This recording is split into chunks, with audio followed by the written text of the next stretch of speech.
어머니, 갑자기 회사 임원들이 집에 오신대요. 어머니, 애 좀 봐주시고, 그리고 손님들 오실 때는 부엌에만 계세요. 혹시 나오시더라도, 아시죠? 뭘 알라고? 그냥, 말 시키는 일이 있으면 도와주시고, 무슨 뜻인지 알 것 같았지만, 모른 척 했다. 상현 변호사님, 집이 정말 깔끔하네요. 과찬이십니다. 아내가 집안일을 잘해서. 그런데 저기 부엌에 계신 분이 파출부인가요? 나이가 좀 있어 보이는데. 아, 네. 경력이 오래된 분이에요. 파출부라고 했다. 내가 파출부라고. 손이 떨렸다.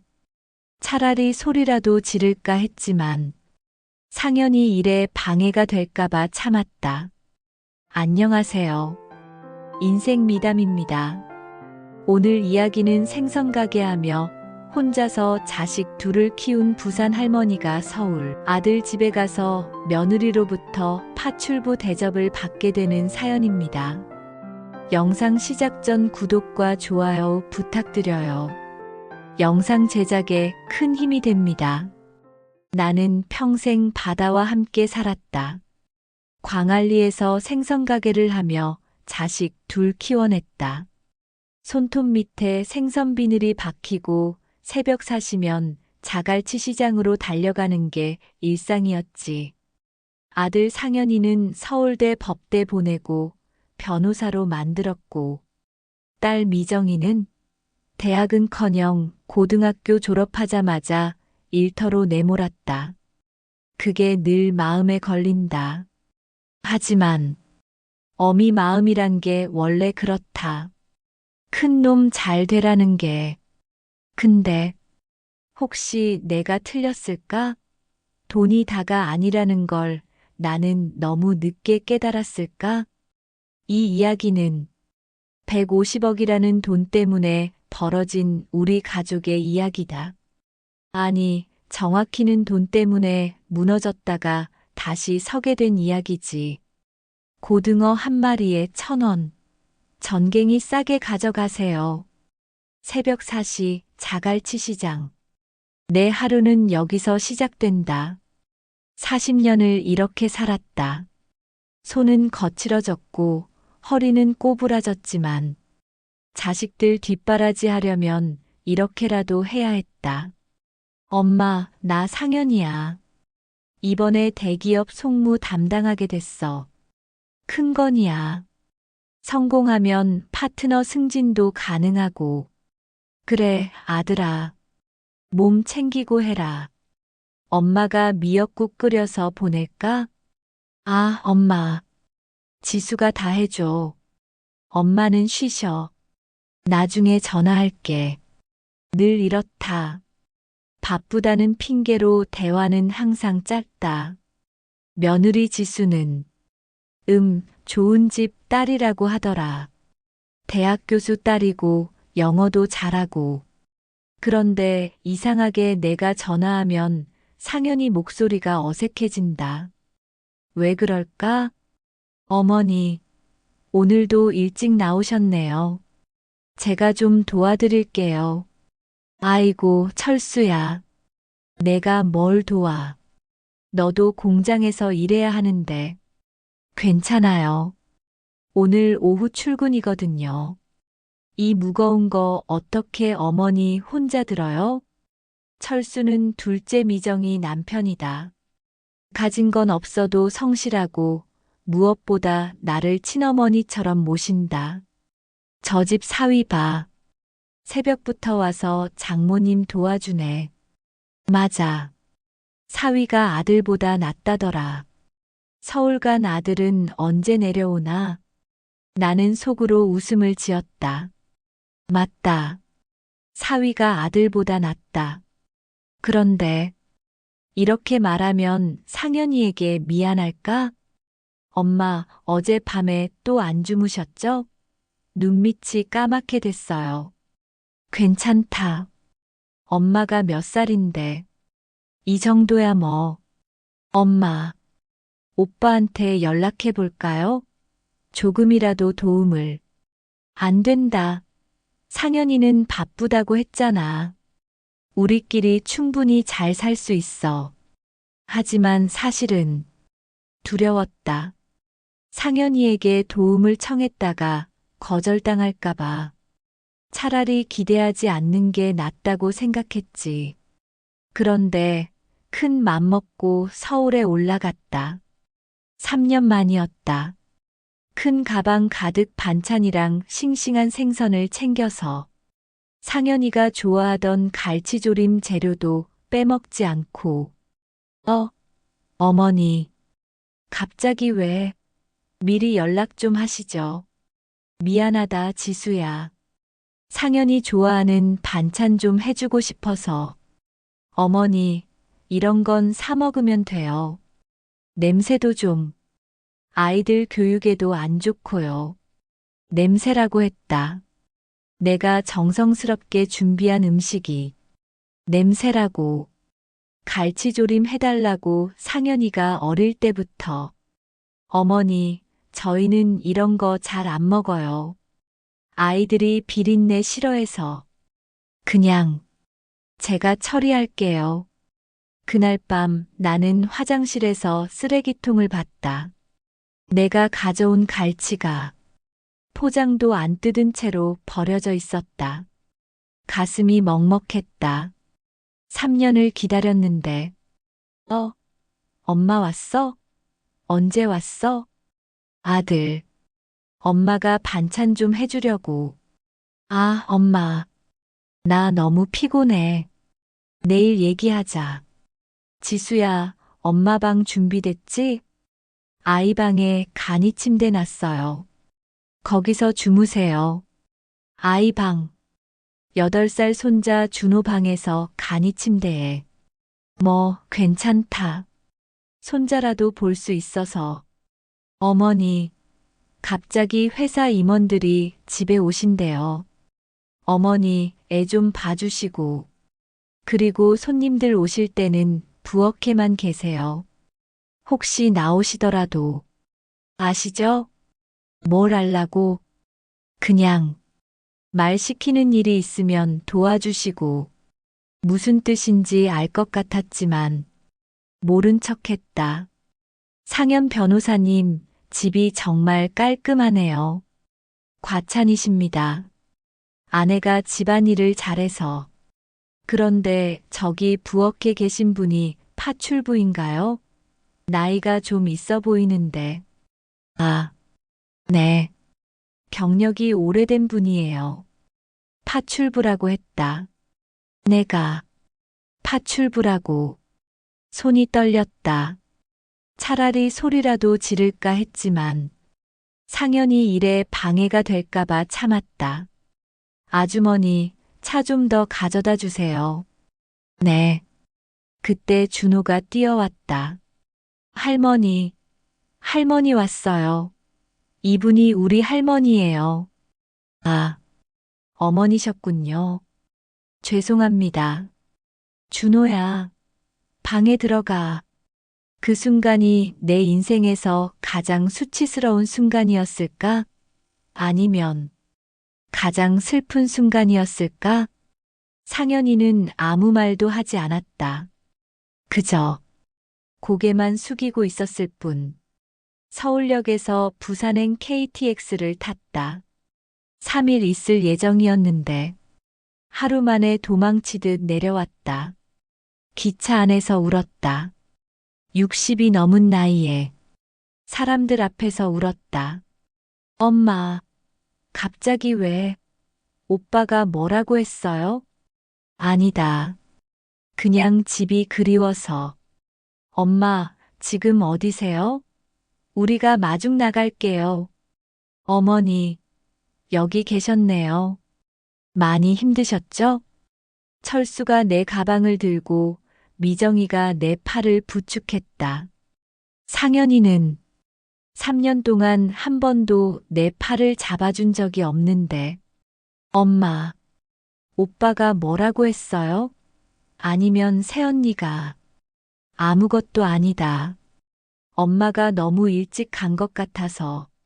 어머니, 이제 우리랑만 계세요. 서울은 너무 바빠서. 어머니 같은 분이 계실 곳이 아니에요. 철수 말이 위로가 됐다. 정말로 위로가 됐다. 엄마, 제가 미역국 끓일게요. 좋아하시는 바지락 미역국. 됐다, 딸아. 엄마가 할게. 어머니, 오늘은 저희가 할게요. 어머니는 쉬세요. 그날 저녁 가족 셋이서 밥을 먹었다. 상현이 집에서는 혼자 먹었는데, 엄마, 우리가 부족해요? 뭔 소리냐? 오빠는 서울대 나와서 변호사고, 저는 고졸의 공장에서 일하고, 엄마가 서운하지 않으세요? 미정이가 울고 있었다. 내 때문에 내가 상현이만 편애한다고 생각하고 있었구나. 미정아, 엄마한테는 너희 둘 다 똑같다. 아니, 요즘에는 내가 더 고맙다. 어머니, 저희가 더 잘해드릴게요. 돈은 많이 못 벌어도 마음만은 진짜예요. 그날 밤 잠자리에서 생각했다. 진짜 효자가 누구인가? 돈을 많이 벌어주는 아들인가? 아니면 마음을 다해주는 딸과 사위인가? 대기업 어사 관련 소송에서 담당 변호사의 잘못된 전략으로 회사 측이 300억 원의 손실을 입었다는 소식입니다. 해당 변호사는 서울대 출신 김상현 변호사로 TV에서 상현이 이름이 나왔다. 아니, 정확히는 실명이 공개됐다. 가슴이 철렁했다. 엄마, TV 봤어요? 오빠가. 맞다. 연락해 볼까요? 아니다. 상현이가 먼저 연락할 거다. 하지만 일주일이 지나도 상현이에게서 연락이 없었다. 인터넷을 찾아봤다. 철수가 가르쳐줘서 기사를 봤다. 김상현 변호사, 로펌에서 해고. 대형 사고로 변호사 생명위기. 댓글들이 더 무서웠다. 서울대 나와도 이 꼴 변호사도 믿을 게 못 된다. 엄마, 상현아, 괜찮니? 엄마가 얼마나 걱정했는데. 엄마, 나 망했어. 완전히 망했어.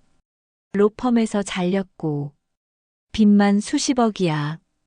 아들아, 진정해. 엄마가 있잖아. 엄마가 뭘 할 수 있어? 엄마는 생선가게 하시잖아. 나는 그 말이 가슴에 꽂혔다. 엄마가 뭘 할 수 있어? 생선가게 하는 엄마가 뭘 할 수 있냐고. 어머니, 이제 다 끝났어요. 상현 씨는 매일 술만 마시고 빚쟁이들은 찾아오고 어머니가 좀 도와주셔야 하는 거 아냐요? 지수야, 진정하고. 진정하라고요? 어머니, 저희가 얼마나 힘든지 알아요? 상현이 때문에 제 가족들도 창피해서. 이제 정말 어머니가 나서셔야 해요. 지수 목소리에 절망과 분노가 섞여 있었다. 그리고 뭔가 계산적인 것도. 지수야, 엄마가 생선가게에서 뭘 할 수 있겠니? 그냥 상현이가 다시 일어설 때까지. 어머니는 부동산이라도 있잖아요. 그 광안리 가게 건물이라도. 순간 소름이 돋았다. 지수가 내 재산을 알고 있다고. 스트레스가 쌓이고 쌓여서 결국 가게에서 쓰러졌다. 혈압이 200을 넘었다고 했다. 과로와 스트레스가 심각합니다. 당분간 안정을 취하셔야 해요. 엄마, 왜 혼자 이렇게 끙끙 앓으셨어요? 어머니, 앞으로는 가게 일하지 마세요. 제가 다 할게요. 안 된다, 철수야. 너도 공장 일이 있는데. 어머니, 저 공장 그만둘게요. 어머니 건강이 더 중요해요. 철수가 자기 일을 그만두겠다고 했다. 나 때문에. 엄마, 오빠한테 연락할까요? 이런 일인데. 안 된다. 상현이는 지금 더 힘들어. 사실은 두려웠다. 상현이가 안 온다면, 전화도 안 받는다면, 어머니, 제가 병원비 걱정하지 마세요. 대출이라도 받을게요. 철수야, 미안하다. 너 같은 사위를 얻은 게 참 복이다. 무슨 말씀을 그렇게 하세요. 어머니는 저한테 친어머니보다 더 소중한 분이에요. 그때 깨달았다. 진짜 가족이 뭔지, 혈육이라고 다 가족이 아니구나. 마음으로 이어진 사람이 진짜 가족이구나. 어머니, 면회객 오셨어요. 문이 열리고 상현이가 들어왔다. 한 달 만에 보는 아들의 모습은 말이 아니었다. 수염은 덥수룩하고 눈은 충혈되어 있고, 엄마, 상현아, 많이 힘들었구나. 엄마, 미안해. 정말, 미안해. 아들이 내 앞에서 무릎을 꿇었다. 40이 넘은 아들이 가슴이 아팠다. 퇴원을 앞두고 미정이와 철수에게 말했다. 솔직히 더 이상 숨길 수가 없었다. 미정아, 철수야. 엄마가 할 말이 있다. 뭔데요, 엄마? 사실은 오래전에 해운대 변두리 땅을 조금 사뒀다. 땅이요? 30년 전이었다. 생선 가게를 시작하고 얼마 안 됐을 때 단골 할머니 한 분이 계셨다. 부인 해운대 쪽에 땅이 하나 나왔는데 지금은 허허벌판이지만 나중에 개발되면 돈이 될 거야. 할머니, 저 같은 사람이 무슨 땅을 사요? 그러게 말이야. 3천만 원이면 되는데 월세로 조금씩 내도 되고 그때는 3천만 원이 엄청난 돈이었다. 하지만 뭔가 직감이 있었다. 이 할머니 말이 맞을 것 같다는. 그 땅이 지금은 150억이 됐다더라. 뭐라고요? 150, 150억요? 어머니, 정말이에요? 사실 나도 정확히는 모르겠다. 부동산 중개업소에서 연락이 와서 알게 됐거든. 개발 예정지가 됐다고. 미정아, 엄마가 유언장을 쓸 생각이다. 엄마, 무슨 소리예요? 아니다, 딸아. 엄마가 언제 죽을지 모르잖아. 그런데 이 재산은 너희 부부가 가져야 한다. 어머니, 그럼 상현이 형은? 상현이는 이미 충분히 줬다. 교육비, 생활비. 내가 가진 모든 걸 다 줬어. 이제는 너희 차례다. 그날 밤 유언장을 썼다. 공증도 받고 법적으로 문제없게. 하지만 마음 한편으로는 불안했다. 이 돈 때문에 우리 가족이 더 망가지는 건 아닐까? 어머니가 유언장 쓰셨다고. 그것도 전 재산을 미정이 부부한테. 미정이가 말했구나. 엄마, 이게 뭐야? 150억? 상현아, 엄마가 이런 돈이 있으면서 나한테는 왜 말 안 했어? 내가 얼마나 힘들어하는지 알면서. 상현이가 화가 나 있었다. 돈 때문에. 어머니, 상현이는 큰아들이에요. 법적으로도 상속 권리가 있다고요. 이건 너무하잖아요. 지수야, 너는 3년 전에 나를 파출부라고 했다. 그건 내가 가져온 음식을 냄새난다고 버렸고 손님 앞에서 파출부 취급했잖아. 엄마, 그건 상현이가 말문이 막혔다. 그때 일을 기억하는 모양이다. 상현아, 엄마가 너한테 전화할 때마다 바쁘다고 했고 3년 동안 부산에 한 번도 안 내려왔잖아. 엄마, 정말 바빠서 엄마가 쓰러진 것도 일주일 후에 알았잖아. 그것도 미정이가 연락해서. 그때 미정이와 철수가 들어왔다. 오빠, 우리가 말한 게 아니야. 새언니가. 미정아, 너희가 어머니를 꼬드긴 거지. 150억이면. 그만하세요. 어머니 앞에서. 엄마, 내가 잘못했어. 정말 잘못했어. 그런데 엄마, 나 정말 힘들어. 빚쟁이들이 매일 찾아와서 준호는 학교에서 놀림받고 아들이 또 무릎을 꿇었다. 가슴이 미어졌다. 하지만 이제는 더 이상 무작정 줄 수는 없었다. 상현아, 돈은 못 준다. 엄마. 하지만 아들이 돌아와서 고맙다. 늦었지만 고맙다. 그때 상현이가 진짜로 울었다. 40이 넘은 어른이 아이처럼 울었다. 엄마, 나는 정말 나쁜 아들이야. 엄마가 파출부 취급받는 것도 그냥 봤어. 엄마 마음 아픈 것도 알면서도 모른 척 했어. 어머니, 그래도 피는 물보다 진해요. 상현이는 어머니 아들이고 피가 진하다고. 그럼 그 진한 피를 가진 아들이 왜 3년 동안 안 보였나? 그건 미정이와 철수는 매일 나를 챙겼다. 내가 아플 때도 힘들 때도 항상 곁에 있었어. 이게 진짜 가족이다.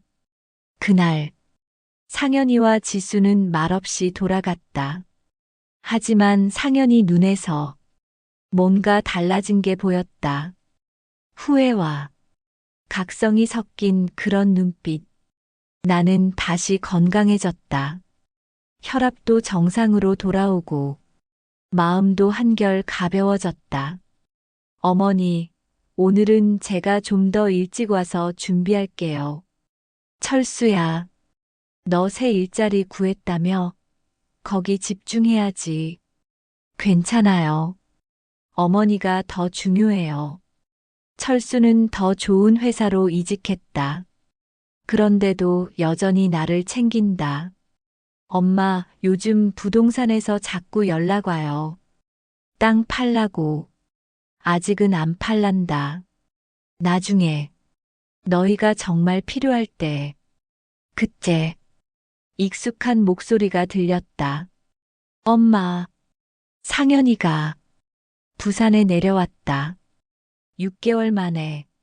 엄마, 나 서울에서 작은 법무사 사무소 차렸어. 큰 건 못하지만 성실하게 해보려고. 그래, 잘했다. 그리고 지수랑 이혼했어. 놀랍지 않았다. 어쩌면 예상했던 일이었다. 준호는 나랑 살기로 했어. 엄마 준호가 할머니 보고 싶어 해. 가끔 데려와도 될까? 그럼 언제든지 와라. 그날 저녁 우리는 가족 넷이서 밥을 먹었다. 상현이, 미정이, 철수, 그리고 나. 엄마, 미정아, 철수야. 내가 정말 미안했다. 특히 철수. 너한테 고마워. 형, 이제 그런 말 하지 마세요. 우리 가족이잖아요. 오빠, 이제 자주 와요. 엄마가 얼마나 기다렸는데. 그때 깨달았다. 돈이 중요한 게 아니구나. 150억이 뭐가 중요해? 진짜 중요한 건 이렇게 함께 밥 먹고 서로 챙기고 사랑하는 거구나.